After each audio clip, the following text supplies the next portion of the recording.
Black Star Network is here. Hold no punches. I'm real revolutionary right now. Black power. Support this man, Black media. He makes sure that our stories are told. Thank you for being the voice of Black America, Roland. Stay black. I love y'all. All momentum we have now, we have to keep this going. The video looks phenomenal. See, this difference between Black Star Network and Black-owned media and something like CNN. You can't be Black-owned media and be scared. It's time to be smart. Bring your eyeballs home. You dig?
Today is Monday, May 8th, 2023. Coming up on Roland Martin Unfiltered, streaming live on the Black Star Network. The decades-old water and sewage crisis in Alabama's Black Belt, Lowndes County, is now hopefully being solved. The DOJ found a pattern of neglect from Alabama's Department of Public Health, and they failed to act on the county's water problems. I'll talk to the rural development manager of the Equal Justice Initiative about how Black Alabama citizens have been greatly impacted. It's Mental Health Awareness Month, and I'll talk to a licensed professional counselor about how the rise in mass shootings affects people's daily lives and mental well-being. Actor Richard Dreyfuss faces backlash after defending blackface and expressing regret over being unable to play a black man. We'll show you the video that has him pissed off with the Oscars diversity standards. Plus, we'll play for you a one-on-one interview I did with Harry Belafonte, our first sit-down interview. It's one you do not want to miss. It's time to bring the funk on Roland Martin Unfiltered on the Black Star Network. Let's go. Why don't the music go out? He's on it. Whatever it is, he's got the scoop, the fact, the find. And when it breaks, he's right on time and it's rolling. Best believe he's knowing. Putting it down from sports to news to politics. With entertainment just for kicks, he's rolling. It's on go, roll, roll, y'all. It's Roland Martin, yeah. Rolling with Roland now. He's funk, he's fresh, he's real, the best, you know he's Roland Martin now.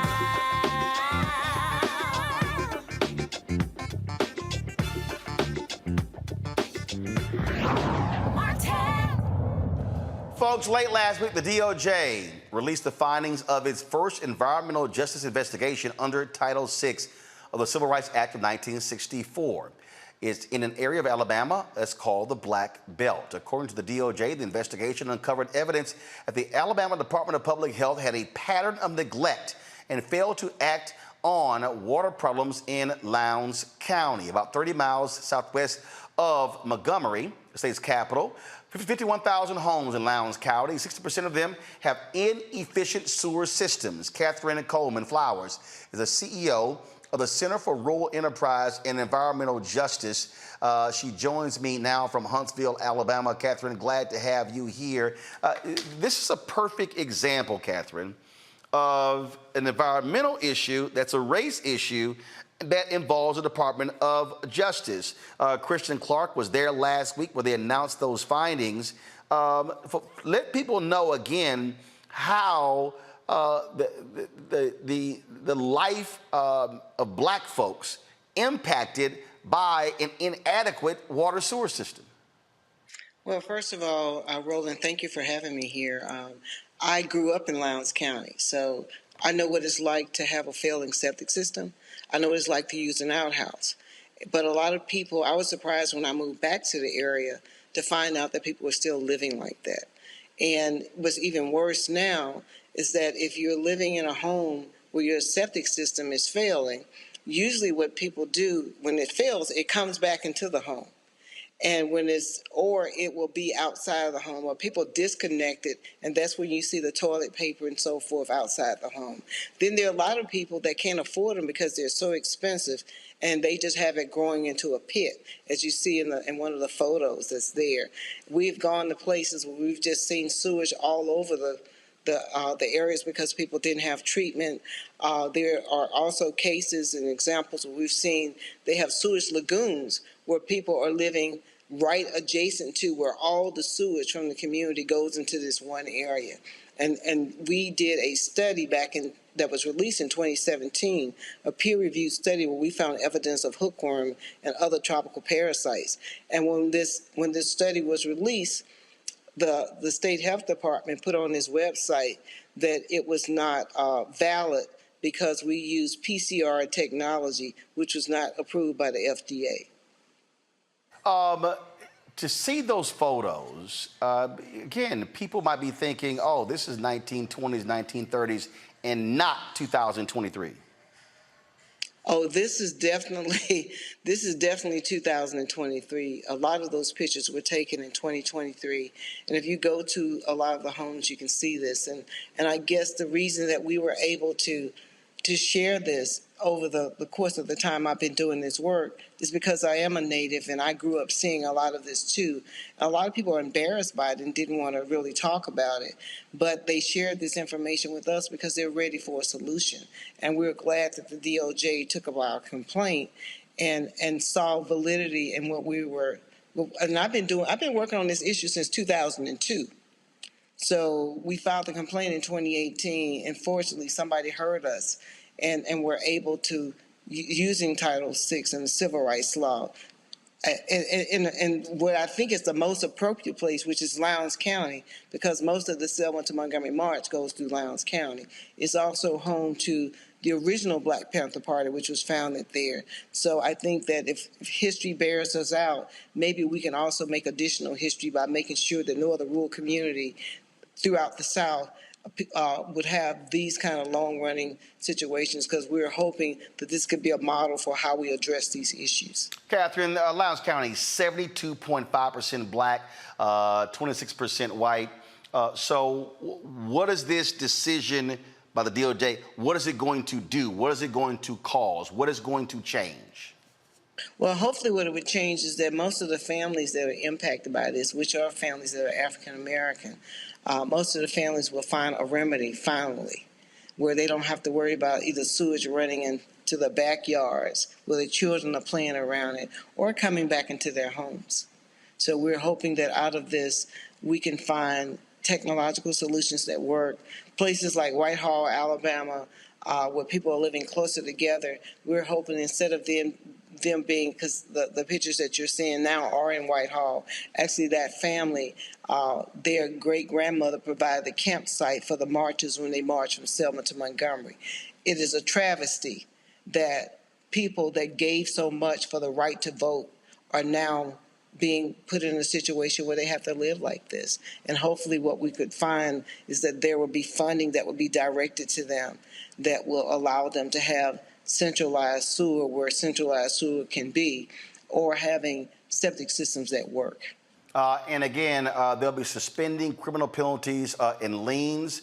They will also suspend enforcement of sanitation laws that could result in criminal charges, fines, jail time, and potential property loss for residents in Lowndes County who lack the means to purchase functioning septic systems. They will also ensure that Lowndes County residents are informed about the suspension of the criminal penalties and liens, also examining public health risks within Lowndes County, and coordinate with the Centers for Disease Control and Prevention to measure the level of a health risk of different populations experience from raw sewage exposure. They also agreed to work collaboratively with the CDC to adopt any public health recommendations provided by the CDC. They will be also launching a public health awareness campaign and will develop a public health awareness campaign using radio, print ads, flyers, mailers, door-to-door outreach, and other appropriate ways to ensure residents receive critical health and safety information related to raw sewage exposure. Also providing public health educational materials for Lowndes County healthcare providers by creating or have supplemental education materials for healthcare providers for Lowndes County residents, including school-based healthcare centers and community-based organizations, to provide more information on symptoms and illness related to raw sewage exposure. Also, they will be conducting assessments to determine appropriate septic and wastewater management systems by conducting a comprehensive assessment of the appropriate, management systems for homes within Lowndes County, and use that information to prioritize properties to receive systems based on risk of exposure to raw sewage. And Alabama Department of Public Health cannot use this information for criminal penalties or liens. That is really important there, Catherine. That's very important, because what keeps a lot of us connected to the county is that our families own property there. And when they came up with this lien law that would allow them to put liens on people's properties, note that that's the only place in the state of Alabama where it would apply, in Lowndes County. And there are 67 counties in the state of Alabama, and they had that special law just for Lowndes County. So we feel that, the way they were just so punitive in terms of going after people who were in a situation that was not through their own makings was hard. And I'm glad that the Justice Department stepped in and listened to our complaint and is helping us get to a place where this can finally be resolved. All right, then. Catherine Flowers, thanks so much. Great work, and keep fighting. Thank you so much. Come and visit us. Indeed. I'll be in Alabama soon.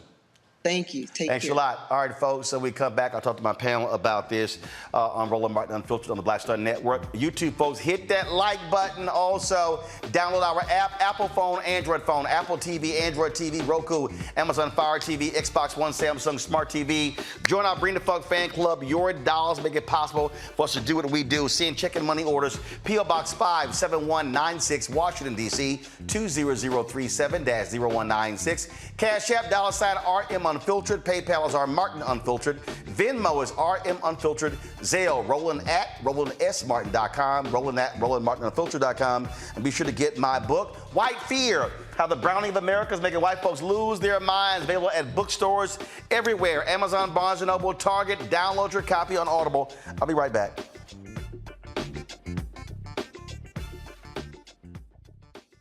Hatred on the streets, a horrific scene, a white nationalist rally that descended into deadly violence. White people are losing their damn minds. As an angry pro-Trump mob storms the U.S. Capitol, we've seen shooting. We're about to see the rise of what I call white minority resistance.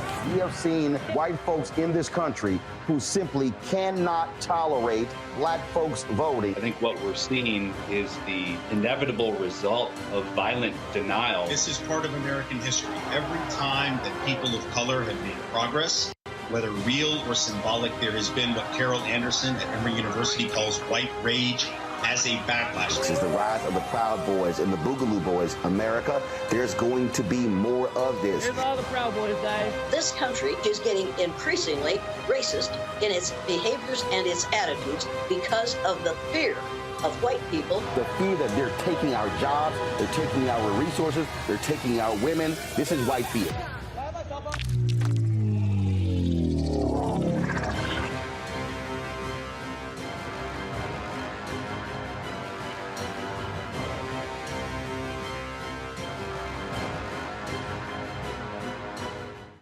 Up next on The Frequency with me, Dee Barnes, our special guest, Alicia Garza, one of the founders of the Black Lives Matter movement. We're going to discuss her new book, The Purpose of Power, How We Come Together When We Fall Apart. We live in a world where we have to navigate, when we say something, people look at us funny, but when a man says the same thing less skillfully than we did, right? Right. Everybody flocks towards what they said, even though it was your idea. Right here on The Frequency on the Black Star Network.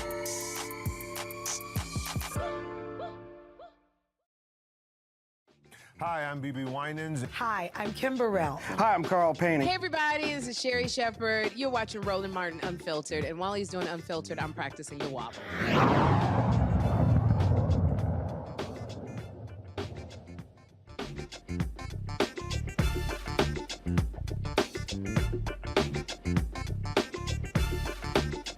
All right, folks, welcome back. My panel, Dr. Amakongo Dabinga, professorial lecturer, School of International Service, American University, based out of D.C. Renita Shannon, former Georgia State Representative. Out of Atlanta, Dr. Nyambe Carter, Associate Professor, University of Maryland School of Public Policy, out of D.C. Glad to have y'all here. I will start with you, Nyambe. This is a perfect example of, again, why elections matter. Having a Biden-Harris Department of Justice, Democrat, having Kristen Clark there, going after a red state, Alabama, where they have been screwing over black people, impacting their health. This is how environmental racism combines with what the DOJ does to affect change. This is a huge, huge deal. Absolutely, Roland. It's super important because it's not just this sort of issue of just having this sewage. It's all of the other things that come with it, as your previous guest talked about. I mean, Alabama's had a hookworm problem. That's something you don't really see in this country anymore. Yet this is happening in the 21st century because you have a history of neglect. You have these rural communities and others that don't have proper sewage, that don't have access to clean water.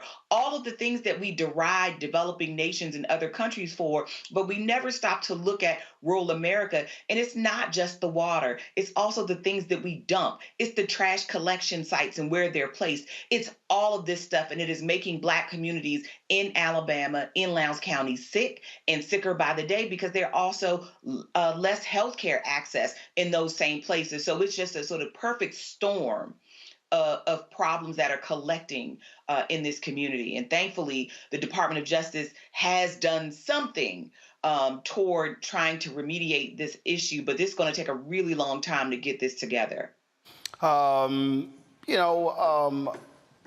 The thing here, Renita, we talk about this all the time. Why civil rights groups matter, why lawsuits matter, why holding people accountable. The reality is Alabama, Mississippi, Texas, we can go down the line. When Republicans are in office, these red states know we can do pretty much what the hell we want to do. And, there's somebody out there who will say, all right, what have they done for black people? 72.5% of Lowndes County is black. Now, you may have a working toilet or bathroom in your house, but trust me, this decision by DOJ to come down on the Alabama Department of Public Health, this has a direct impact on the lives of black people. This absolutely has far-reaching consequences, and this is a great example of what we mean when we talk about environmental racism. You're absolutely correct. This situation with Lowndes County, unfortunately, is not the first time that we've seen a Republican majority-controlled state just allow a black county to just languish and have environmental issues. And as you said before, this, I'm thankful that the DOJ stepped in, but as you talked about before, this really has far-reaching consequences. Tonight I'm wearing a shirt that says Black Birth Matters, and this is actually supporting a group of black doulas in New Orleans that works to make sure that those who are giving birth are having good health outcomes. But when we talk about environmental racism and what's happening in Lowndes County, these two issues don't look connected, but they are. You cannot have healthy, successful pregnancies if you are not able to drink clean water and have air that is appropriate to breathe. And so, and I know that environmental issues usually don't rank high when people think about who they're going to vote for and when they think about what are top priority issues. But I can guarantee you the folks who are living in Lowndes County are definitely, this is ranking high with them because it's just essential for life. It's essential for growing healthy, happy Black families to have clean water and clean air. Sounds so basic, but as you can see, this is not the only example that actually is something that is not very basic when it comes to supporting counties that are majority Black. Last thing I'll say is I have not seen a situation where any state in the nation has allowed a majority white county to languish. You might have some poor areas within a county, but you are not going to see a majority white county be allowed to languish from an environmental perspective the way that Lowndes County has been allowed to languish. And it's sad. Makongo. You know, this really has me thinking a lot about, to be quite honest, 2024, because Ms. Flowers said that she started this campaign in 2002, and here we are in 2023. All of this effort to get to this point tonight, an effort that, mind you, Roland, as you know better than nobody else, no other news network is talking about in terms of bringing this to the forefront. And I'm just thinking about what happens in 2024 if Biden loses the election. All of these efforts go away. Kristen Clark, all of these people are gone. So when we see these types of efforts being made, we push the Justice Department to do these types of things and they act, we have to continue to push further because this can easily disappear. And to be quite honest, Roland, I think policies like these and actions like these by the Department of Justice are the reasons why people are saying Biden has low numbers. I think people are feeling like he's done enough for the Black community, Ketanji, Kamala, Chris, all of this that's going on, these actions, and people are like, come on, man, it's enough. But we can't stop. We have to keep demanding more because it's clearly leading to results. And lastly, I will say, Roland, you've been talking about Selma multiple times and how the condition is left in Selma and people are not talking about an economic plan for Selma, Black folks in particular. When we talk about that economic plan, it has to include counties like Lowndes County because she talked about that connection to the civil rights movement. So we have to applaud the DOJ for what it's doing. We have to stay engaged to make sure that we can get 2024 so we can get more of this going into 2024 and beyond. And we also have to make sure that we as Black people are going back to snatch up our communities that have such a powerful legacy and making sure we're doing our best to take care of them economically as well. Absolutely. And again, this is one of those things where I've said repeatedly the Biden administration should be pushing, should be touting, and not just just having DOJ send items out. And part of the deal in politics, Niambe, ain't just what you do, it's how you sell it. You gotta tell folk what you did. Absolutely. And I think this is something you've chided Democrats a lot on. They don't really do a good job of talking about the things that they've done. I mean, I think for many of us who lived through the recovery of these last few years, I mean, talking about being able to get rapid COVID tests in your home, like that was not a small achievement. Thinking about some of these moratoriums in rental assistance, other kinds of things, these were not small things, and these were not inconsequential things for Black Americans. Yet, I think Democrats have a real problem with saying the things that they actually have done and have done well. And I think this is going to be one of those things, unfortunately, to Dr. DeBanga's point just a moment ago and yours also, is that this is not a small thing. I mean, environmental justice, if we're really going to be honest about it, is a Black issue. It's something that started with Black communities, and it was Black people laying down in the street in Warren County, North Carolina, that moved this thing that we call environmental justice to the fore. Yet we talk about environmental concerns as if they're not Black issues, but we know they rank high in Black communities all over the country, whether you're talking about Newark or you're talking about Selma. So we know this is an important thing for our communities. Our communities are hotter, more underserved. We have poor temperatures, poor air quality in our community. So all of these environmental issues matter to us. Yet you have here a Department of Justice stepping into a place like Lowndes County, which has multiple health violations. And this will probably barely get a mention from the Democratic field, whether we're talking about just President Biden, but even his surrogates and others who are sort of on the ground and in these states. This will probably not rate highly, although we know this is an important move for Black people. We don't just care about police brutality. We don't just care about, affirmative action and all these things. We care about the air we breathe. We care about the water we drink. We care about the paint and all of the groundwater and all those things that are vital to our life. So, the Democrats will probably fall short yet again. I mean, I don't know how many times you can tell them, that all these folks can tell them that you need to start with your strongest points first. But it just seems that, tooting their own horn, if you will, is just not something they are want to do. And I don't know why, for the life of me, they don't want to take credit for the actual wins that they have.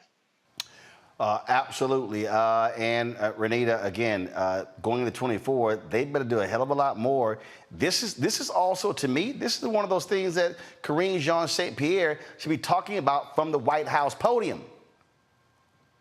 I hope that she will, because as I said before, people don't think about environmental issues until it's a problem in their own backyard. But these really are life and death issues. I think when it comes to Democrats, one of the long problems that we've had is that Democrats have been too busy sort of doing things and then telling people to be grateful for it. What they need to do in this next election cycle is listen to the public on what they want as priorities. But as you said, also lift up things like this to say, hey, we have your back. Even when you have not said, hey, we want to make sure that we have clean water and clean air as a complete top priority, we're stepping into areas that may not have your best interests at heart, like a Republican-controlled state. We're stepping in and making sure that they do the right thing. And so this is something that I really hope that the press secretary will bring to the forefront, because as I said before, what is happening in Lowndes County, this is not the only county that has faced this. You see over and over and over again where majority Black counties are just left to languish when it comes to infrastructure, environmental protections,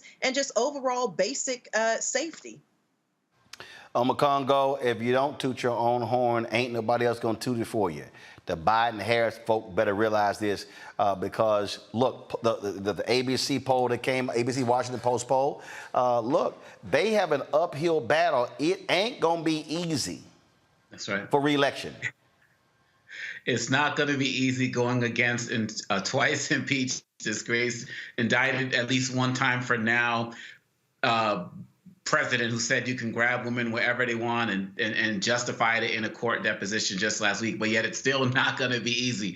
Biden administration cannot take this for granted, and they need to really focus on getting more, the people who've already been engaged, but these newer voters, all of these young people coming out of Tennessee, places like Wisconsin, what happened with Zoe Zephyr in Montana, but also, as Renita and Dr. Carter said, the environmental justice issue. How many of us in our communities have grown up with asthma and diabetes? A few weeks ago, I was in Rosedale, Mississippi, which is the poorest city in the poorest state of the United States. Majority Black people who I'm seeing there as well. And we can turn those people into voters if we start seeing what's happening as it relates to bragging and talking about what's happening in our communities and what the Biden administration is doing better. And so, as you said earlier this weekend on, I believe it was MSNBC, you said, we got to obliterate the Republican Party as it stands now. And the only way we're going to do that, Roland, is to get out there and vote and bring new voters into the fold. If the Democrats make the same mistake again, they're trying to just only going after white suburban women, they are going to fail. It's amazing that Biden might actually lose against Trump.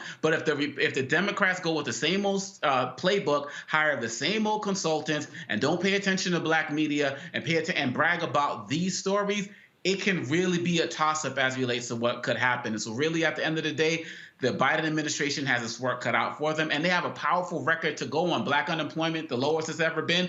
Are they talking about that? We're not seeing that. If they don't step up, it might be too late, but we got to stay on them. Absolutely. All right, folks, hold tight 1 second. When we come back, mass shooting in Texas. We've had more than 100 this year already. The toll it is taking on the mental health of Americans. We'll discuss that next right here on Roland Martin Unfiltered on the Black Star Network. That was a pivotal time. I remember Kevin Hart telling me that. He's like, man, what you doing, man? You got to stay on stage. And I was like, yeah, well, I'm young, thinking, like, I'm good. And he was absolutely right. What show was you at the time? This was one-on-one. Got it. During that time. So you're doing one-on-one, going great. Yeah. You making money. You like. I'm like, I don't need to leave. I don't need to leave from Wednesday, Thursday to Sunday. I didn't want to do that. It was just like I'm gonna stay here. Or I didn't want to finish work Friday, fly out, go do a gig Saturday, Sunday. I was like, I don't have to do that. And I lost a little bit of that hunger that I had in New York. I would hit all the clubs, running around. Sometimes me and Chappelle or me and this one or that one, we'd go to the Comedy Cellar at 1 in the morning. And that was our life. We loved it. You do 2 shows in Manhattan, go to Brooklyn, leave Brooklyn, go to Queens, go to Jersey. And I got complacent. I was like, I got this money, I'm good.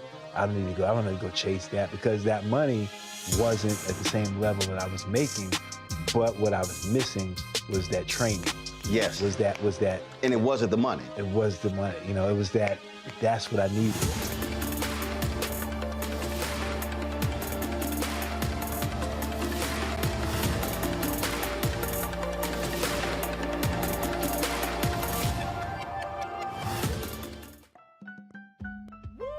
We're all impacted by the culture, whether we know it or not. From politics to music and entertainment, it's a huge part of our lives, and we're going to talk about it every day right here on The Culture with me, Faraji Muhammad, only on the Black Star Network.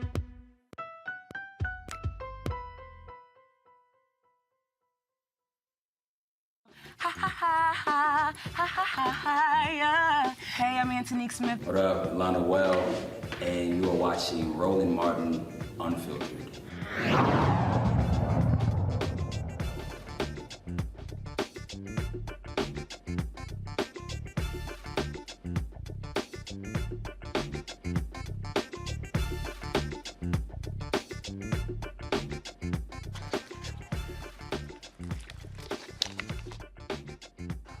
All right, folks, it is May 8th, and already there have been 15 mass shootings in America in the last 8 days.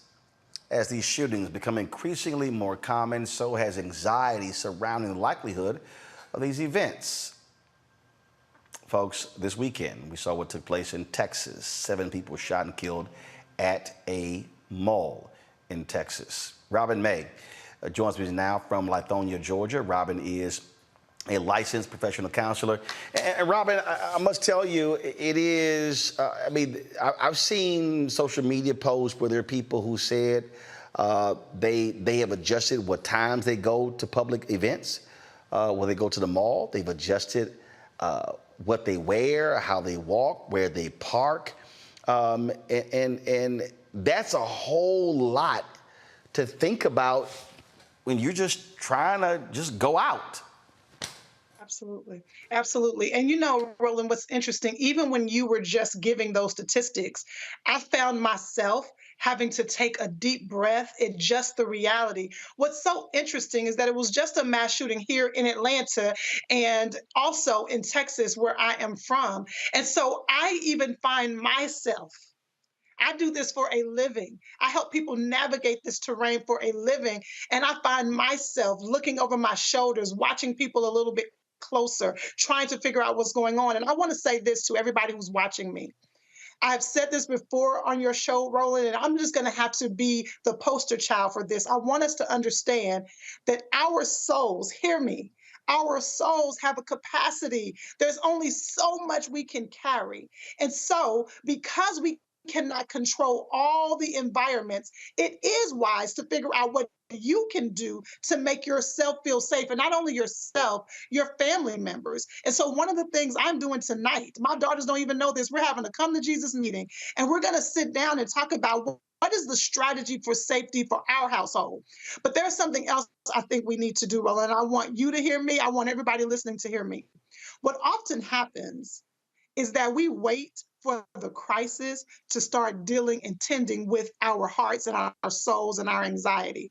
What I want all of us to do is start making wholeness and wellness a lifestyle so that you can begin to release some of that stuff that we're carrying, because we shouldn't have to carry all of this. And so that starts with learning how to take breaks and to set boundaries from all of this information that we're taking in? I am looking here. I'm looking at this particular tweet here, and it's just crazy. A 6-year-old. I mean, you want to understand the impact of this. A 6-year-old, you might, I think we might have seen it, maybe on my screen. A 6-year-old lost his mom, dad, and 3-year-old brother in the Texas mall shooting. Only he survived and was just released from the ICU. There's a GoFundMe. They were trying to raise $50,000. So far, they raised $581,000. And this is the thing here, Doc. You got folks who are just, I mean, I know some people who literally, they are scared to death when their children leave home, because places that we used to think, I mean, I remember when parents were like, drop the kids off at the mall, everything will be fine. Now, in that case, oh, they can go to the park. Nope. I mean, again, movie theater. Nope. And it is just this culture of guns in the society is just utterly ridiculous. You know, Roland, it's interesting because when I was thinking about our conversation, I was thinking about where do I feel that you can go where there's not going to be an issue. My husband, I pastor a church here in Lithonia, Roland. I don't even know that you can say that you're safe at church. And if you don't feel safe at church, everywhere is a place where we can feel uncomfortable. And, you know, Roland, I think this is what's happening.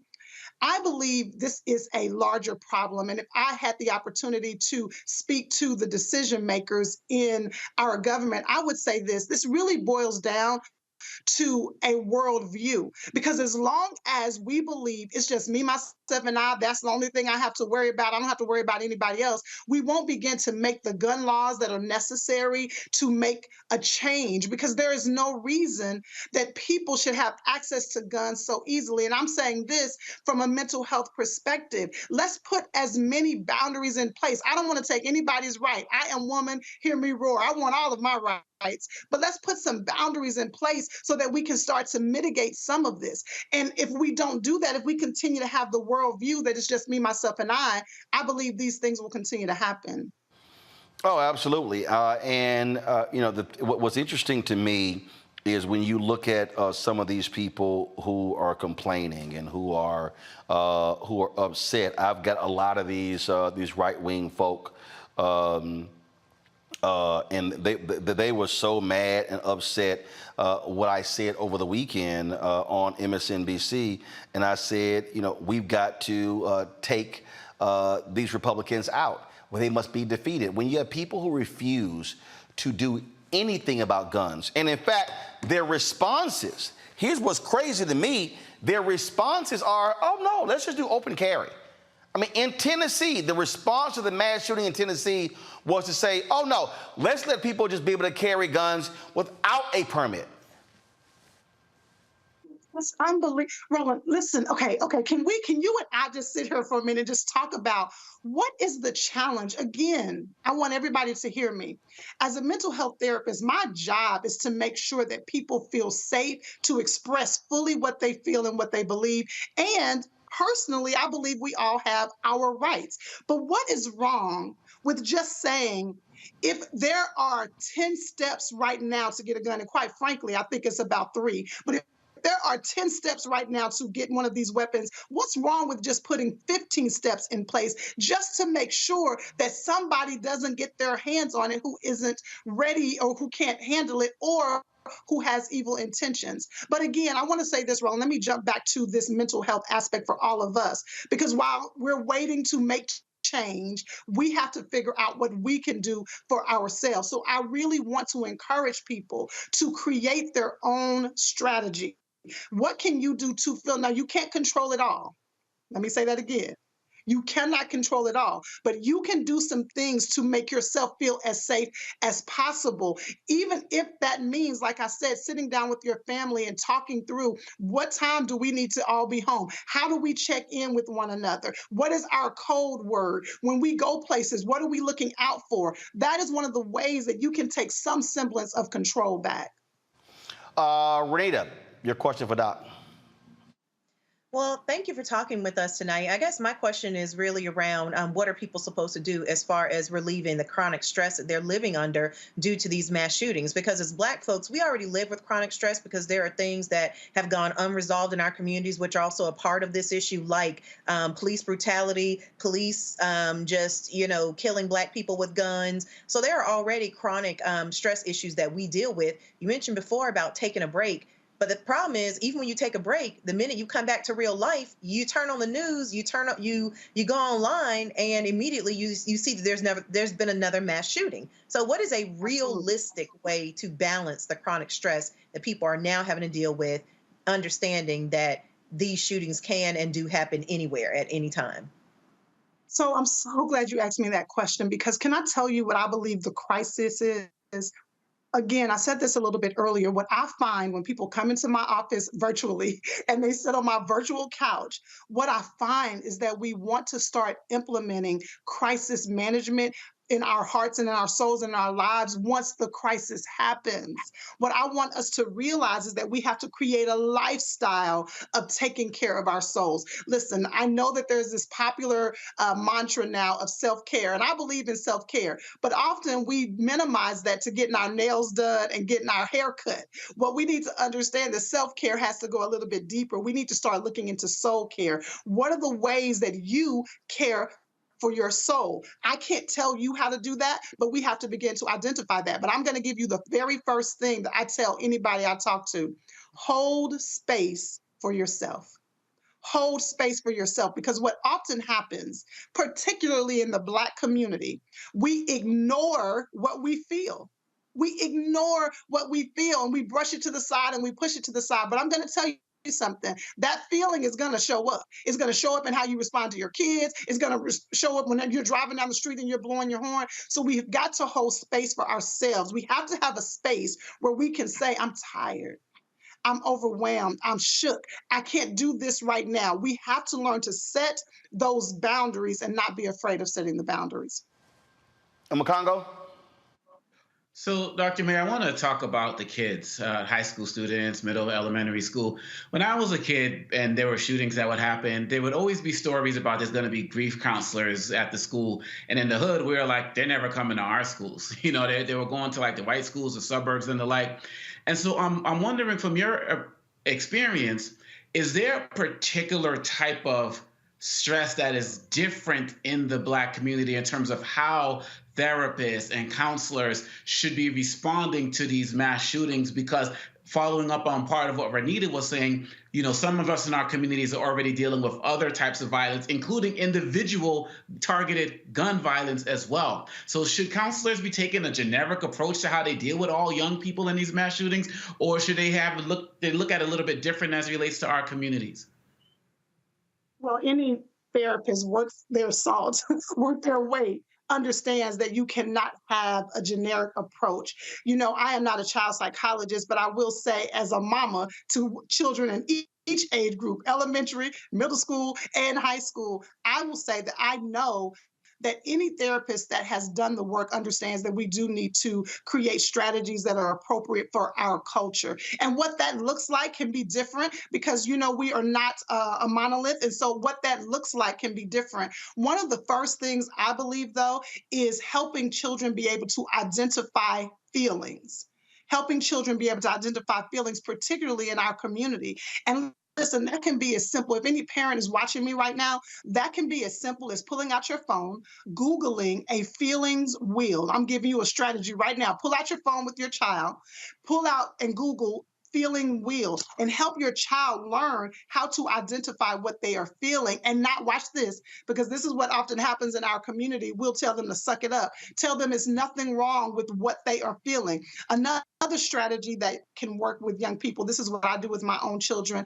I admit age appropriately what I am feeling. Age appropriately what I am feeling. And then I share with my children what I'm trying to do to deal with it, because what that does, and my husband does this as well with the children, what that does is help to normalize what they are experiencing.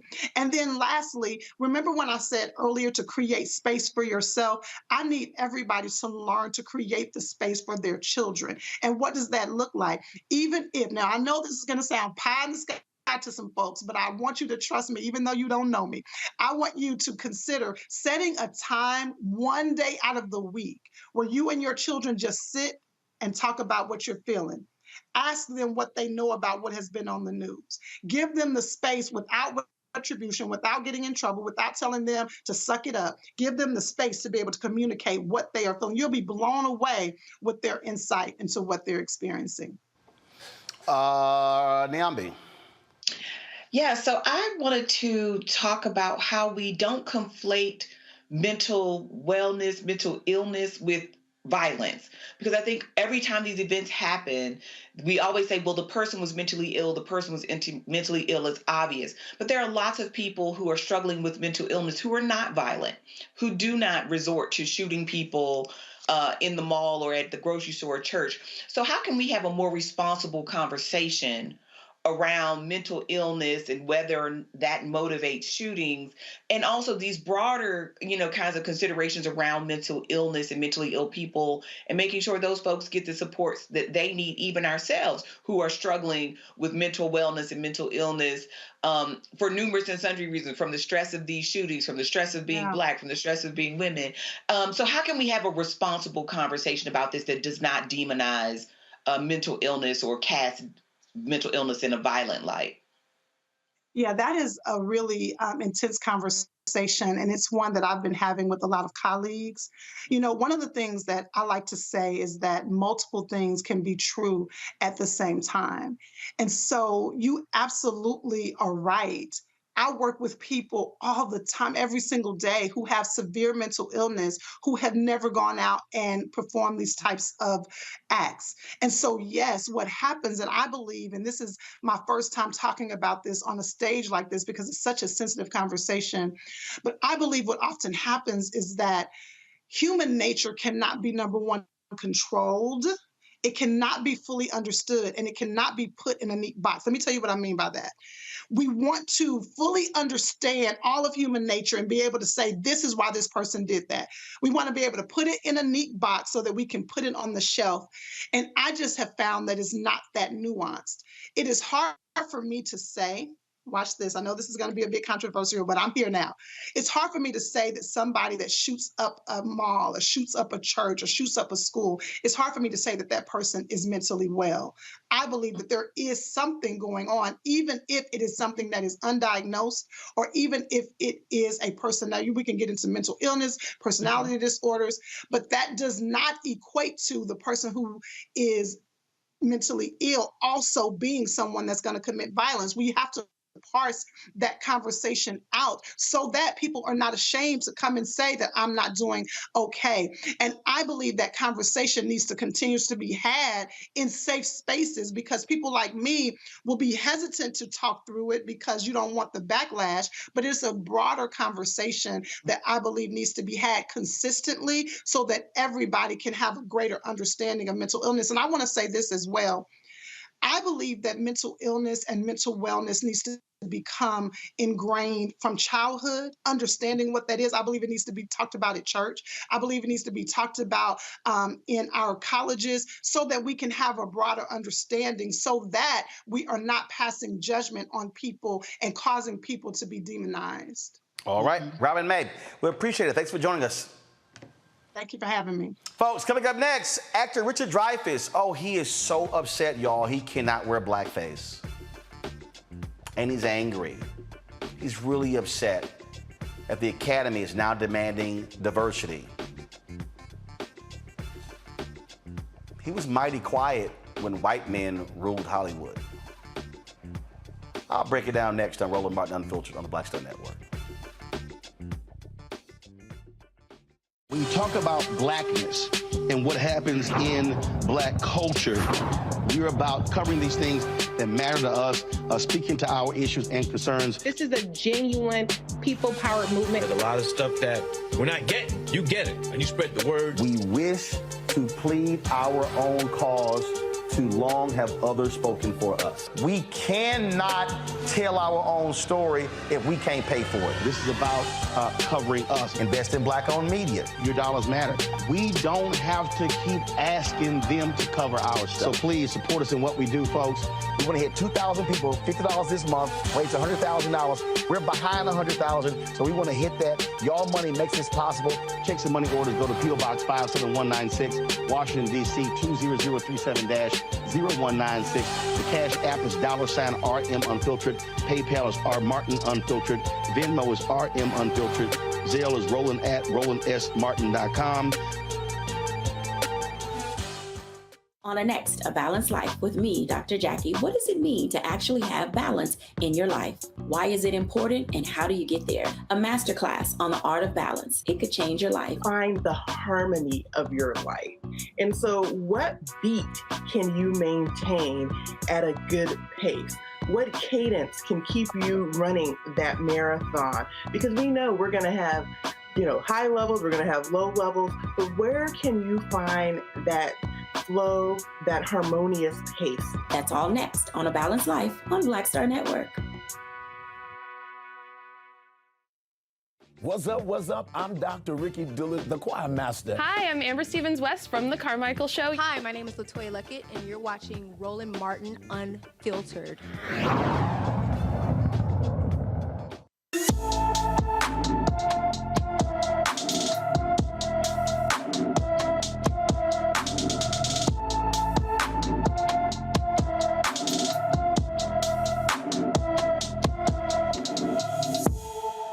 16-year-old Zani Valentine has been missing from Columbia, South Carolina since March 7th. He's 5 feet 8 inches tall, weighs 135 pounds with black hair and brown eyes. Anyone with information about Zani Valentine is urged to call the Richland County, South Carolina Sheriff's Office at 803-576-3000, 803-576-3000. Oh my God, y'all. Oh my goodness. Oh my goodness, what happened to the good old days? When white men ruled everything, when white men could act in every movie, when we did not have to think about black people and Latinos and Asians, and we really didn't even have to bother with women unless they were just simply some objects over there that we could stare at and ogle at. Well, the Academy has been contending with the lack of diversity. Remember Oscar So White, which was started by April Rain, and they have been trying to force the change. There are people who don't like that. They're upset. They're upset because they now don't have the pick of everything. They now don't get to control everything. They're really upset because now they're demanding that you actually have diversity. Actor Richard Dreyfuss is upset because the Oscars are actually creating rules when it comes to movies nominated for Academy Awards, that they have to have a certain level of diversity. Oh, Richard, an Oscar winner. Oh, white man Richard is not happy. This is an art form. It's also a form of commerce, and it makes money, but it's an art. And no one should be telling me as an artist that I have to give in to the latest, most current idea of what morality is. And what are we risking? Are we really risking hurting people's feelings? You can't legislate that. And you have to let life be life. And I'm sorry, I don't think that there's a minority or a majority in the country that has to be catered to like that. Yeah. You know, Laurence Olivier was the last white actor to play Othello. And he did it in 1965, and he did it in blackface. And he played a black man brilliantly. Am I being told that I will never have a chance to play a black man? Is someone else being told that if they're not Jewish, they shouldn't play The Merchant of Venice? Mm-hmm. Are we crazy? Do we not know that art is art? This is so patronizing. It's so thoughtless and treating people like children. Do you think there's a difference between the question of representation and who is allowed to represent other groups? For example, as you said, somebody representing the Merchant of Venice. And the case of blackface explicitly in this country, given the history of slavery and the sensitivities around Black racism. Do you think there's a difference between those? There shouldn't be. Okay, so if y'all want to watch the rest of Margaret Hoover's interview with Richard Dreyfuss, you can go online and check it out. But he said these new Oscar rules make him vomit. But Richard, did Hollywood's racism make you vomit? When Hollywood refused to cast black men in the role of Othello, where were you, Richard? Where were you when so many talented black men and black women could not get any roles, could not get hired? Where were you when Cuba Gooding Jr. talked about after Boys in the Hood, all he got for a decade were thug roles, hood roles? Where were you, Richard, when Viola Davis talked about not getting paid fair share? I don't recall seeing you coming out saying, we should be paying this black woman her fair share like we are Meryl Streep. Richard, I am not going to be able to play a black man. Well, guess what, Richard? I'm not going to be able to play a white guy.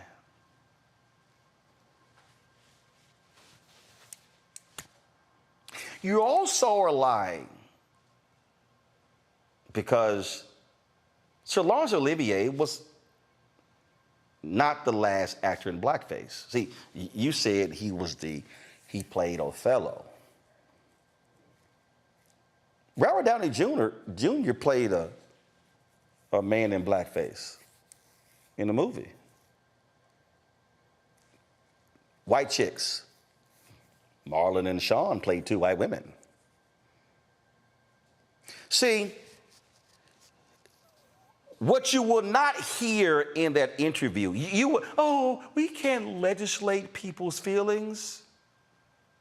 Oh, but we can start demanding there be parity, there be equity. If y'all want to understand why I wrote my book, White Fear, it's Richard Dreyfuss. Always enjoyed his work. But see, the Richard Dreyfusses of the world, what they don't like, they don't like the new rules of Oscars. But the reason you have new rules from the Academy is because white men in Hollywood refuse to actually acknowledge black people and women and Latinos and Asians and Native Americans because they refuse to recognize the talent. Now, it's art. It's art. It's the art of the job. But what about when black folks wanted to express and show the art? Hollywood said, oh, no, black movies don't do well overseas. Lie. Where was you, Richard, where was your concern for black directors, black producers, black screenwriters, black actors and actresses? Please, Richard, explain to me that if I had to sit here right now and name the number of black men who have won Best Actor in the Academies.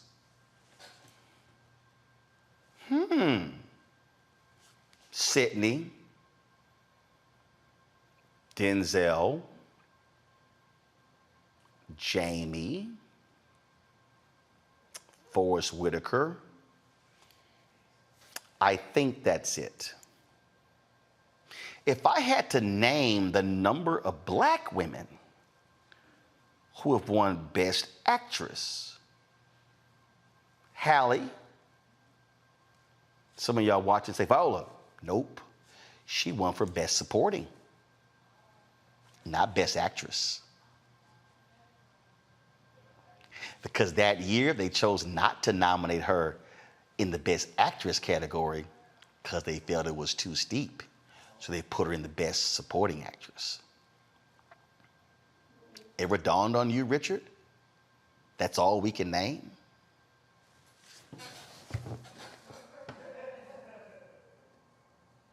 Has it ever occurred to you, Richard? The rampant racism in Hollywood? Richard, has it ever occurred to you, literally, how Hollywood, from its beginning, has been racist? Richard, please go read, let me go ahead and pull it up. Because see, Richard, you and others might think I'm making this up. Oh no, there was an award-winning book, Richard, that actually dealt with the racism in Hollywood. I've got a copy of it at home, Richard. The book is called An Empire of Their Own: How the Jews Invented Hollywood. It's by Neil Gabler. It's an award-winning book. He details in that book, Richard, the racism in Hollywood from the beginning. He details the sexism in Hollywood from the beginning. And so, what have I said to y'all for the longest? White fear, their anger, the anger of all these white folks, they're angry about critical race theory. They're angry about diversity, equity, inclusion. They're angry about multiculturalism. They're angry about affirmative action. They're angry about all these things, and they're angry about these things because they're upset that they don't get to have the white America that they used to have. See, Richard said, oh, these things will work themselves out. Really? That hasn't gone so well for us, Richard. Things haven't really gone that great for us in that area, Richard. We really haven't worked out. King had a book called Why We Can't Wait. And so even though you've had Oscar So White, you still have massive resistance. Oh, by the way, Richard, and I know you did a movie with Barbra Streisand, but my goodness, how does a movie that she directed be nominated for Best Picture and the director not nominated? How many women have won Best Director? I think it's one. So you sit here in your white maleness and you complain against the rules. What you don't complain about is what led to the rules. See, Richard, if you don't have racism, you don't have new rules. If you don't have exclusion, you don't have new rules. If you don't have the shunting of people off to the hinterlands, then you don't have new rules. Pull the Betsy DeVos tweet. Betsy DeVos wrote a tweet complaining about critical race theory, saying the reason our kids in the history scores are so low today is because we're teaching CRT. Ooh, Betsy, would you really like for us to teach about American history and the Declaration of Independence? Would you really like for us to teach about the Constitution, Betsy? If you do, you really want us to go deep on the founding of America? Y'all, she calls out CRT. She calls out the 1619 Project. No, Betsy, you don't really want to do that. Just like I don't think Richard Dreyfuss really wants to have a deep conversation about racism in Hollywood. See, Richard, I would more than love for there not to be rules when it comes to diversity in movies. I would love in America for there not to be targets and goals when it comes to contracts. But here's what I do know. In media, $322 billion is spent every single year, and black-owned media gets 0.5 to 1%. What I do know, Richard, the federal government spends $560 billion a year on contracts, and black businesses get 1.67%.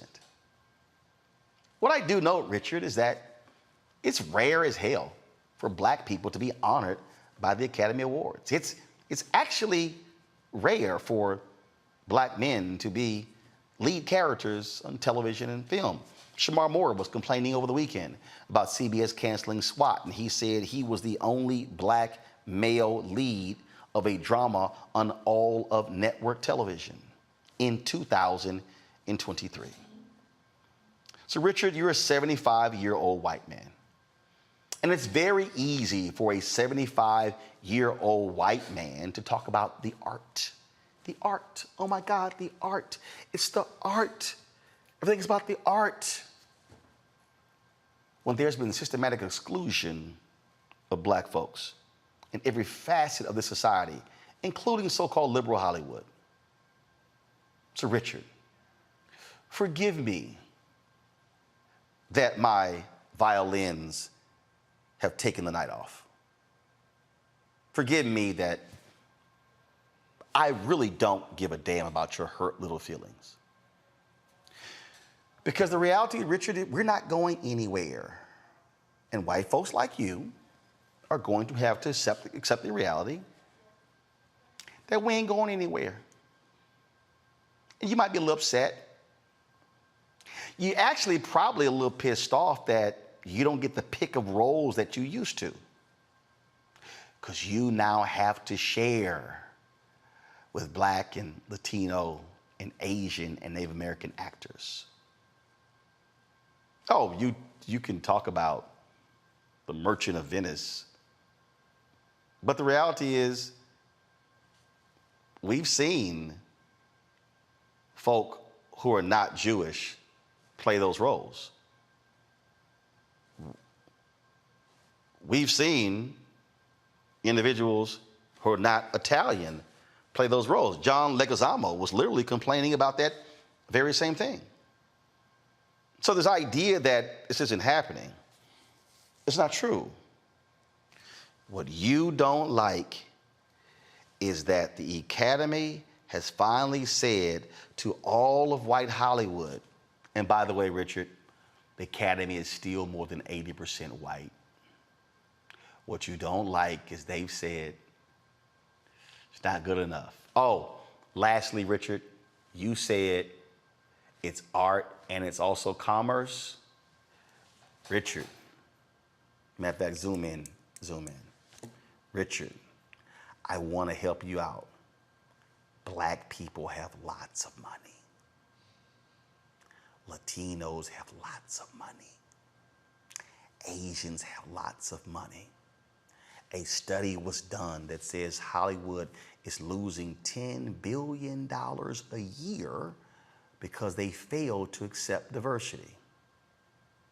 Richard, I'm sure Hollywood has now gotten the message that if they don't include black people and Latinos and Asians and Native Americans we will happily go somewhere else.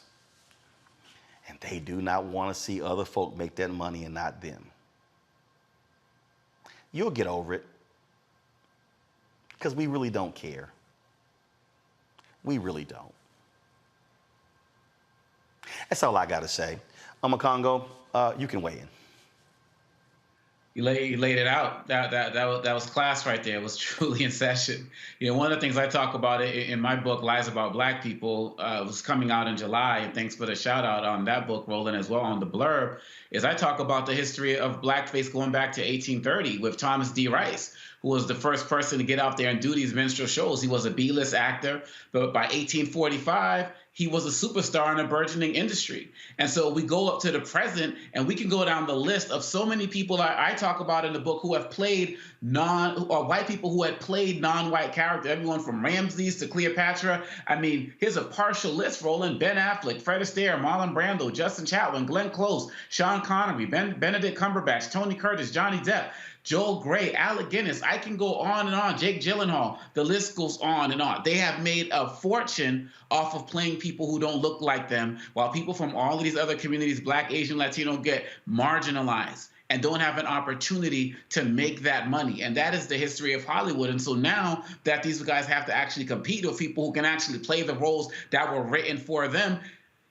it's almost like, oh my gosh, it's what do they call racism in reverse. And really, at the end of the day, I appreciate the fact that you're saying we don't care, Roland, because we have to be overly assertive in demanding what is ours. This man is talking about going back. Anytime you have a quotation talking about you missed the days of being able to go back to 1965, where you could do something like this, shows how behind you are. But when people are fighting for equality, that's going to look like oppression for people who've been able to dominate the industry for decades, since its inception. And you mentioned the other book as well. So really, at the end of the day, Black folks who are out there creating, all of these non-white folks who are out there creating and writing, keep doing what you're doing, keep fighting for the representation. Michael B. Jordan with the diversity writer and the like, because we have to make sure that our stories get told by people who sound like us and look like us, who, and at the end of the day, are us. So Richard Dreyfuss, you can have several seats, because we are not going to stop.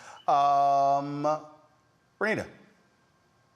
People like Richard Dreyfuss drive me crazy, and here's why. Every time anybody talks about changing standards to make sure that more communities are included, people like Richard get up and act like their civil rights are being violated because things are changing. And it's just crazy. Winning an Oscar is not something that is necessary in order for you to be able to breathe in oxygen and breathe out carbon dioxide, commonly known as breathing. If it was, we'd have lots of dead Black actors, because we have not won Oscars to the level that people who look like Richard have. But these people seem to make these new standards to be out almost like they're going to be put in jail. Guess what, Richard? If you want to make an all-white movie, I promise you, nobody will put you in jail. You will be okay. The Oscars are just saying they're not going to reward you for that lack of diversity and for having movies like we have seen for hundreds of years, movies that just have nothing but all white people. So, at the end of the day, people like Richard, what their problem really is that they see whiteness and white people as the default. They see the white community as a default and everybody else as some type of other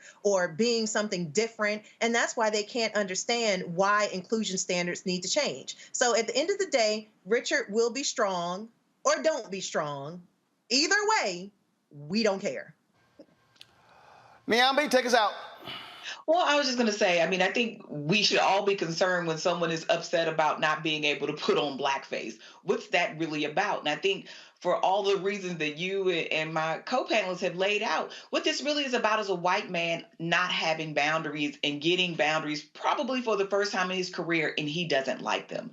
Saying that there are actual people who have darker skin, who are Black or who are Asian or who are Latino or who are indigenous, who can play these roles, it never dawns on them, right? Because white people can be everything to all people. White people are the only people that get to play in fantasy and make believe and make movies. But in this case, when the Academy and others are speaking back and saying, you know what, we're not going to do these old practices. We're not going to put people in makeup and prosthetics to make them look like the actual actors who are alive and who can perform these roles quite well.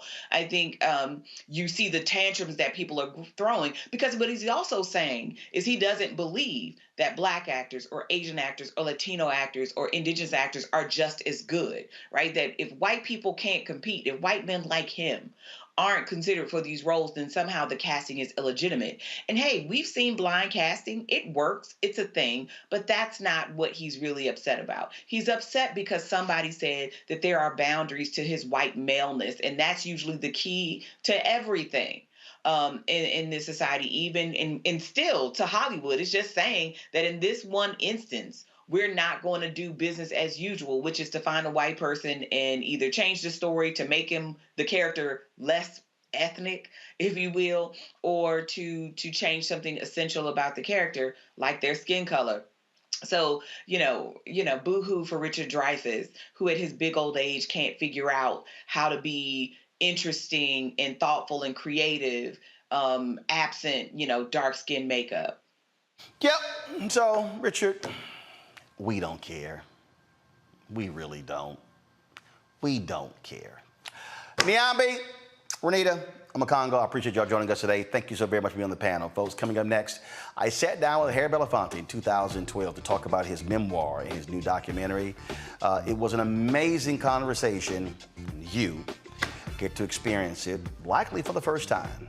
You're watching Roland Martin Unfiltered right here on the Black Star Network. Hatred on the streets, a horrific scene, a white nationalist rally that descended into deadly violence. White people are losing their damn minds. As an angry pro-Trump mob storms the U.S. Capitol, we've seen shooting. We're about to see the rise of what I call white minority resistance. We have seen white folks in this country who simply cannot tolerate black folks voting. I think what we're seeing is the inevitable result of violent denial. This is part of American history. Every time that people of color have made progress, whether real or symbolic, there has been what Carol Anderson at Emory University calls white rage as a backlash. This is the rise of the Proud Boys and the Boogaloo Boys. America, there's going to be more of this. Here's all the Proud Boys, guys. This country is getting increasingly racist in its behaviors and its attitudes because of the fear of white people. The fear that they're taking our jobs, they're taking our resources, they're taking our women. This is white fear.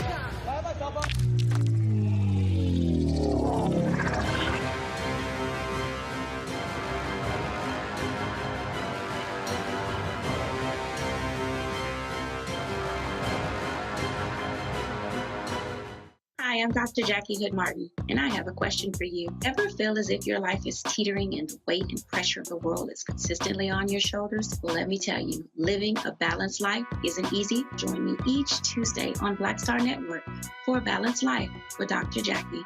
We'll laugh together, cry together, pull ourselves together, and cheer each other on. So join me for new shows each Tuesday on Black Star Network, A Balanced Life with Dr. Jackie.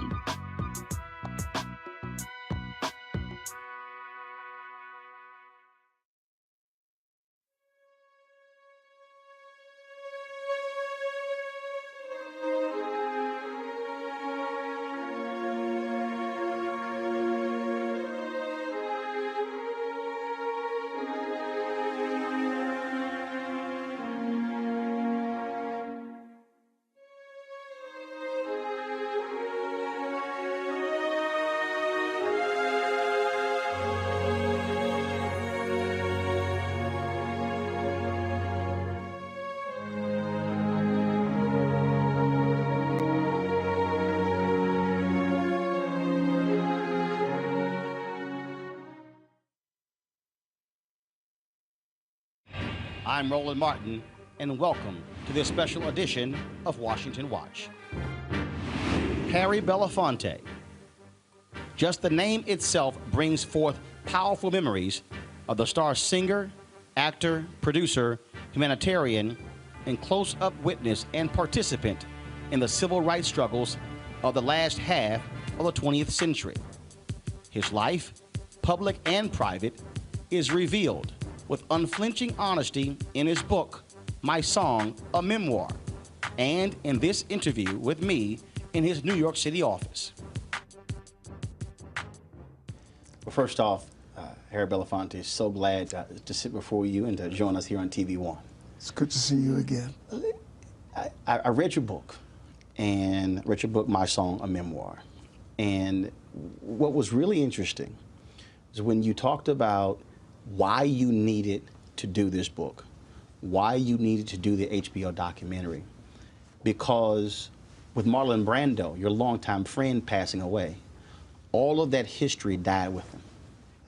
Yes, there's a whole culture in America that's deeply committed to the politics of progress.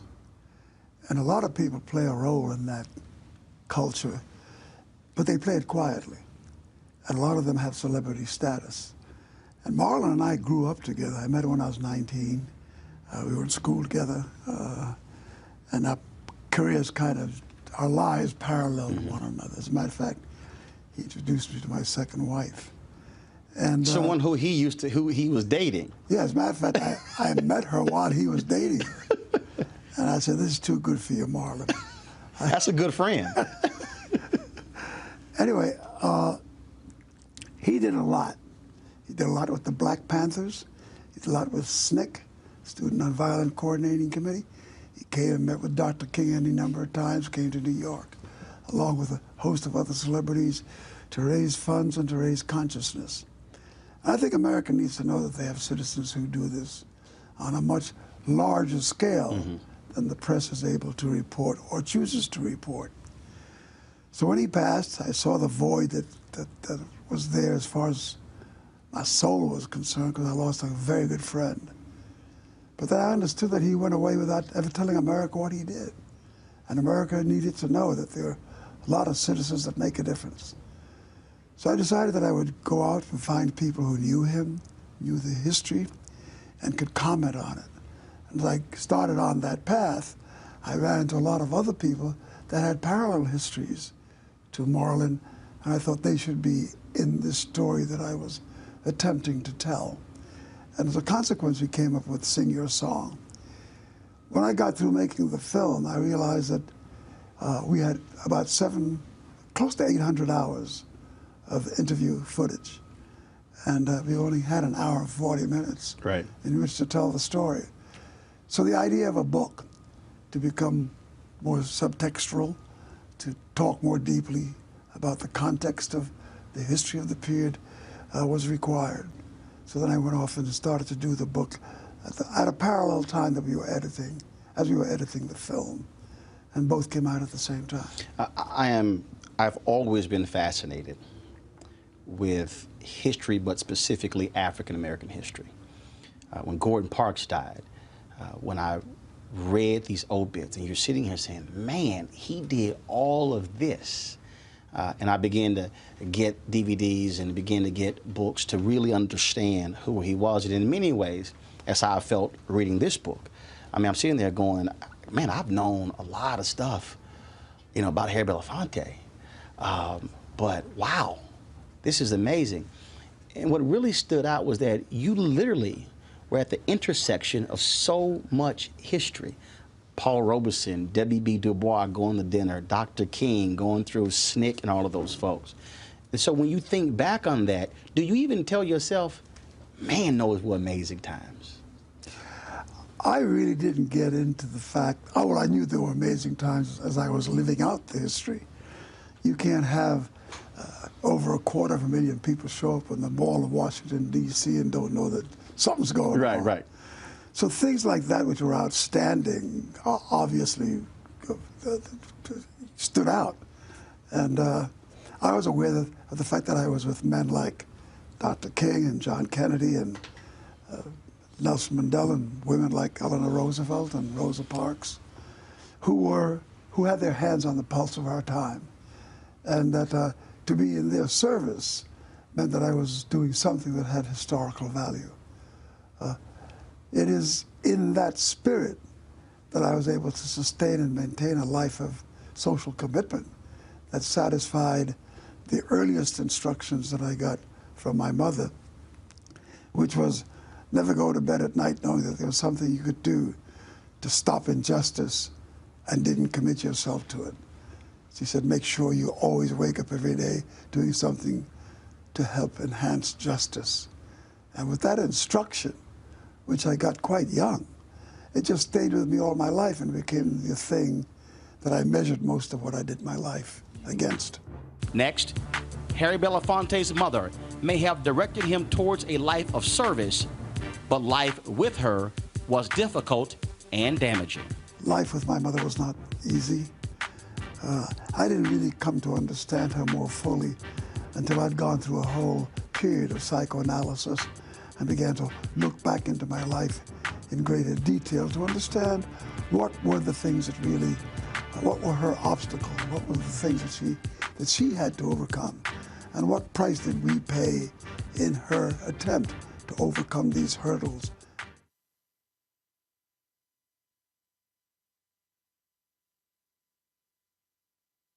Hatred on the streets, a horrific scene, a white nationalist rally that descended into deadly violence. White people are losing their damn minds. As an angry pro-Trump mob storms the U.S. Capitol, we've seen shooting. We're about to see the rise of what I call white minority resistance. We have seen white folks in this country who simply cannot tolerate black folks voting. I think what we're seeing is the inevitable result of violent denial. This is part of American history. Every time that people of color have made progress, whether real or symbolic, there has been what Carol Anderson at Emory University calls white rage as a backlash. This is the rise of the Proud Boys and the Boogaloo Boys. America, there's going to be more of this. Here's all the Proud Boys, guys. This country is getting increasingly racist in its behaviors and its attitudes because of the fear of white people. The fear that they're taking our jobs, they're taking our resources, they're taking our women. This is white fear.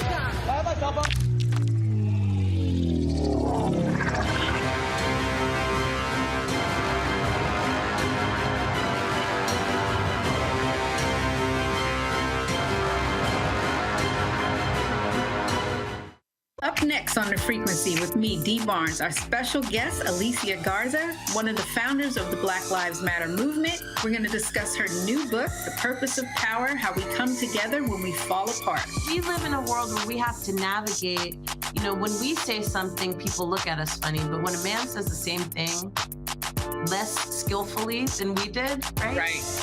Everybody flocks towards what they said, even though it was your idea. Right here on The Frequency on the Black Star Network.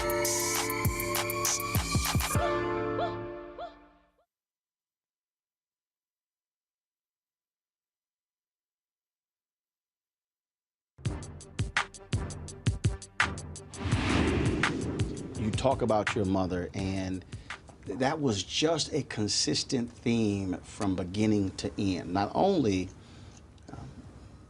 the lessons she taught, but also this struggle between the both of you and this dynamic. Was it painful for you to have to relive that? If I had attempted to tell this story some 20 years earlier, I would have found the details of it somewhat painful, visibly so. But by the time I told the story, I had long since sorted out a lot of the pain, a lot of the problems. Life with my mother was not easy.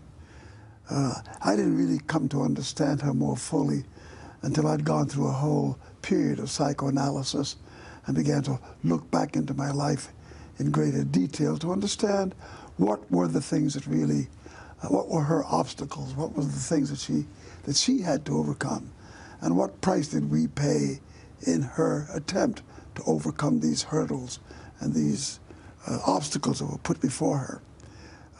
So when I told the story, I could do it with some sense of ease and with some sense of calm. But it has never been easy to talk about my mother. I didn't know when she passed away. When we finally found her, she was in a pauper's grave. We had to retrieve her body to identify her and put her in a place of rest that was more appropriate. But she made life very challenging. None of us seemed to have been able to do anything that pleased her. She was in such a pained place as a woman, as an immigrant, and as a person of color. Now, here's what I found to be interesting. You talk about that pain and her being sort of locked in, and then you doing psychoanalysis. And Terry Williams, in her book Black Pain, she talks about the importance of African Americans not being afraid to go to therapy. I think there's a particular stamp on the life of black people where they're afraid to expose their deepest feelings, because in those feelings resides a rage that's almost nuclear in its proportions to reality. Black people have always kept their pain in a silent place. On occasion, it erupts, and when it erupts, it usually erupts violently. And I think most of our culture, most of our lives are spent trying to contain that anger and to try to deal with life in some rational and productive way. It's not easy. And especially when it comes to talking about things that my particular brand of analysis came through the Freudian experience. And in order to understand a lot about your life, there is an aspect of the analytic application where you have to dig deep into your sexuality, into the conflicts of sexuality. And in the black community, we're overburdened with a lot of things that have to do with homophobia, with how we look upon others who may see life sexually different than we do. In my family, for instance, I had an uncle, the youngest of my family, who was gay. And I had another uncle who was stone gangster. He ran the numbers business in Harlem, highly regarded in that culture. His name was Lenny Love. He knew Bumpy Johnson. Bumpy Johnson was one of his agents in the street, one of his runners. And he was this macho guy. And every time we had a family dinner and my gay uncle showed up, my uncle Lenny went into an epileptic moment. He just kind of always choked on the fact that this person sitting across him had effeminate ways, had a style to his life, and had a humor that just didn't fit what he thought a real man should look like. And then what we also have is that whole notion of what constitutes a real man is I have multiple ladies, so therefore multiple children, so therefore so my manhood is defined by that. Yes, absolutely. That's all part of the game. So when I came upon the whole issue of analysis, I wasn't so much looking at how to identify my sexuality. I was looking at how to contain it and how to get away from those things that you constantly substituted sex for when you've really been dealing with issues on another level. It was an important period for me. So you get all of that in your history, all of that operating in your DNA, and it's a question of, okay, I need to figure out, how does this play a role in who I am? I found that necessity was most critical when I was diagnosed almost at the age of 70 with cancer. I was stunned by the examination and the results that they found when they took sampling. Is that because you were always healthy, you always took care of yourself and always fit? Absolutely. I'm in a culture where, you know, I ride horses with Sidney Poitier and shoot bad guys. I mean, the life in which we live, you sometimes feel that you are impervious. Right. You know, that nothing can touch you. And when they told me that I had cancer, it absolutely stunned me. And I had to go through that whole thing of looking at why me, and to become very active in doing consciousness raising around in the black community on the issues of cancer. When I discovered that black men were more exposed to cancer than almost any other tribe, any other group. And in taking a look at why this was, there was an important critical part of that critique which said homophobia, men's unwillingness to be examined, to have rectal examination and other things. I don't want anybody touching me. And then they bring up the Tuskegee experiment. They bring up every kind of excuse possible. Exactly. And you're sitting there going, yeah, but you know you could be dying. Exactly. And I had to just get out and say to black men, went to churches, did a lot of stuff up at the Abyssinia Baptist and other churches around America, talking to the black male community, women as well. I didn't ignore the gender implications, but I went after men mostly because they were the ones that were the most affected numerically. Those men are hard-headed. Absolutely. When we come back, Harry Belafonte on the civil rights leaders who profited from the movement. I know a lot of leaders in the civil rights movement who became very powerful businessmen, who became very rich. A lot of the children of those men became people who just got to Wall Street and got to business, and that's all they did. They said, we don't need to do that, you all did that, it's another day. Well, the truth of the matter is that you do need to do that, and it's not another day, because as long as there's poverty, there's going to be struggle. Next on The Black Table with me, Greg Carr, we look at one of the most influential and prominent Black Americans of the 20th century. His work literally changed the world. Among other things, he played a major role in creating the United Nations. He was the first African American and first person of color to win the Nobel Peace Prize. And yet today, he is hardly a household name. We're talking, of course, about Ralph J. Bunche. A new book refers to him as the absolutely indispensable man. His lifelong interest and passion in racial justice, specifically in the form of colonialism. And he saw his work as an activist and advocate for the Black community here in the United States as just the other side of the coin of his work trying to roll back European empire in Africa. Author Cal Rostiala will join us to share his incredible story. That's on the next Black Table here on the Black Star Network. On a next, A Balanced Life with me, Dr. Jackie. What does it mean to actually have balance in your life? Why is it important and how do you get there? A masterclass on the art of balance. It could change your life. Find the harmony of your life. And so what beat can you maintain at a good pace?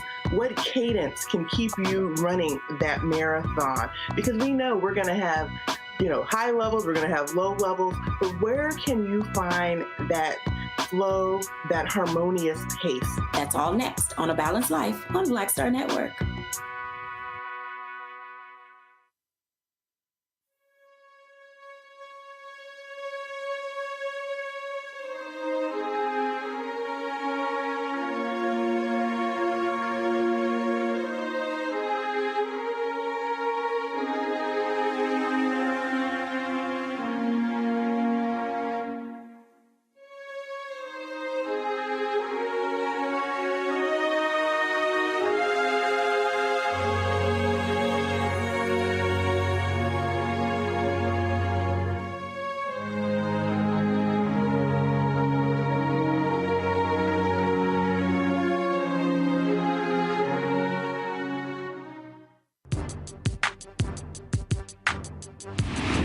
One of the points that you made in the book when you talked about that period in the 70s, really the late 60s, when SNCC began to become extremely radical. Black power, want whites out, forget what the civil rights movement was about. And you asked the question in your book, where is that next generation of leaders? The folks who followed in the footsteps of Dr. King, Abernathy, Andrew Young, Hosea Williams, Ella Baker, Fannie Lou Hamer. And you made the point that they are more concerned about getting their own financial fruits as opposed to having that consciousness of the previous generation. The present generation and a generation or two even before them, we were hugely preoccupied with reaping the harvest of the struggle that those of us were engaged in trying to change the game. And in a way, we were responsible because we wanted our kids to go to school, we wanted them to get degrees, we wanted to get into the mainstream. And not to have to face adversity. That's right. And not to have to face diversity.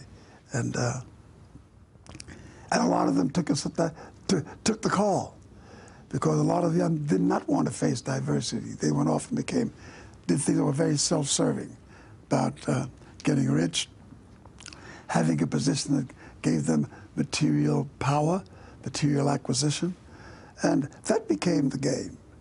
And when I looked around at those of us who had been in the struggle, I noticed that in many instances, a lot of the very people who were at the apex of the revolution, of the struggle, soon became the very things they set out to defeat. I know a lot of leaders in the civil rights movement who became very powerful businessmen, who became very rich. A lot of the children of those men became people who just got to Wall Street and got to business, and that's all they did. They said, we don't need to do that, you all did that, it's another day.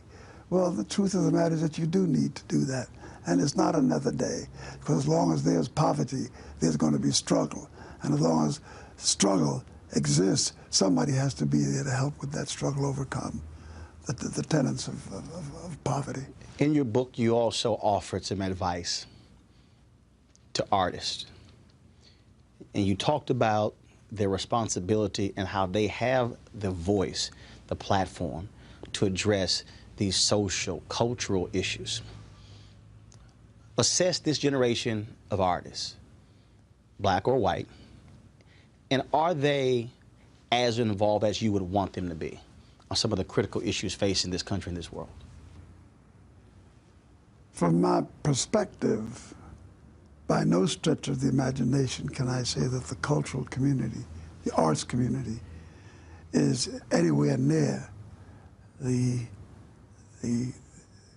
commitment to doing things about changing the pain that exists in a lot of different levels socially. My mentor, Paul Robeson, once said to me that it was a great adventure that I and others were embarking on. So when I was quite young, Ossie Davis and Ruby Dee and Sidney Poitier were all listening to our mentor speak when he came to see a play that we were doing. And he said, you know, artists are the gatekeepers of the truth, are the gatekeepers of truth. And it is through you that people are going to be instructed about not only where they came from, but where we should be going. And I think if you look at great art, if you look at art that is in the service of social need, you'll find that the greatness of literature, the greatness of the fine arts, painting, all those things came from men and women of consciousness who tried to better the plight of human beings. In that context, I've often looked upon the power that we have in what comes out of celebrity. When I first went to Japan to sing, and I found myself before 50,000 Japanese trying to sing the Banana Boat song, I really understood power. I said, my God, here I am in a strange place with a bunch of people that I didn't know anything about except adversarially because of the war. And I said, here they were singing my song. And what do you do with this platform besides harvest money? How do you use this platform to impart a sense of our common humanity? And I think art that does that has been art that serves us well. And in my generation, we had a large number of people that stepped to the plate, whether it was Bob Dylan and Joan Baez, or it was Richie Havens, or it was Josh White, or it was Lead Belly. I mean, a litany of people. Sidney Poitier, all the actors of the period that did what they did. It's always about moving the human family ahead. And I think that artists have that power, and they have the obligation to sending out information and to giving ideas and thoughts to people that will help enrich them and get them out of the quagmire in which we find ourselves. If we draw a line, we can draw a line from Robeson to Belafonte. Who do you connect or hand the baton to? Who can we draw that line with present day? Who is following in your tradition, who is following in Robeson's tradition? I think there are a number of artists, not just in America, but in other places in the world. I've seen a lot of artists out of Africa that I admire greatly because they get that message. They are creatures of social thought.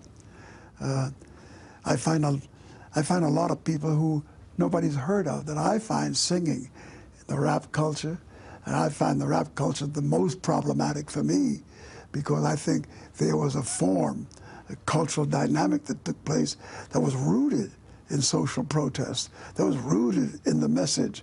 And the minute somebody came along with the jingle and they saw that they could wrap gold around their necks and that the culture could go someplace else, we lost our path. So you saw that period where rap music was sort of like folk music, the music that you really got yourself wrapped into.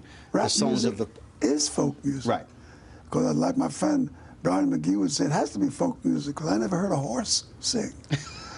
Folks sing. Folks tell us. And what I found with the young guys up in the Bronx, Melly Mel, Africa Bombada, et al., were guys that came in protest, and instead of taking a 44 and blowing your brains out and shooting one another, they decided to get together and challenge each other through a cultural dynamic. That was a very healthy step for young people to take.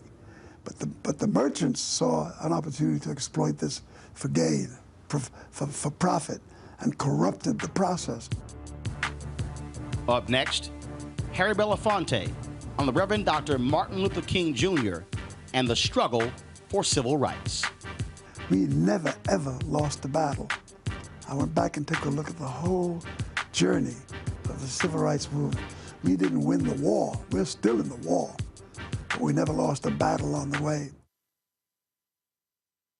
When you talk about blackness and what happens in black culture, we're about covering these things that matter to us, speaking to our issues and concerns. This is a genuine people-powered movement. There's a lot of stuff that we're not getting. You get it, and you spread the word. We wish to plead our own cause. Too long have others spoken for us. We cannot tell our own story if we can't pay for it. This is about covering us. Invest in black-owned media. Your dollars matter. We don't have to keep asking them to cover our stuff. So please support us in what we do, folks. We want to hit 2,000 people, $50 this month, raise $100,000. We're behind 100,000, so we want to hit that. Y'all money makes this possible. Checks and money orders go to P.O. Box 57196, Washington, D.C. 20037-0196. The Cash App is $RM Unfiltered. PayPal is R Martin Unfiltered. Venmo is RM Unfiltered. Zelle is Roland@RolandSMartin.com. On the next Get Wealthy with me, Deborah Owens, America's Wealth Coach, nurses are the backbone of the healthcare industry, and yet only 7% of them are Black. What's the reason for that low number? Well, a lack of opportunities and growth in their profession. Joining us on the next Get Wealthy is Needy Bartanilli. She's going to be sharing exactly what nurses need to do and what approach they need to take ownership of their success. So the Black Nurse Collaborative really spawned from a place and a desire to create opportunities to uplift each other, those of us in the profession, to also look and reach back and create pipelines and opportunities for other nurses like us. That's right here on Get Wealthy, only on Black Star Network.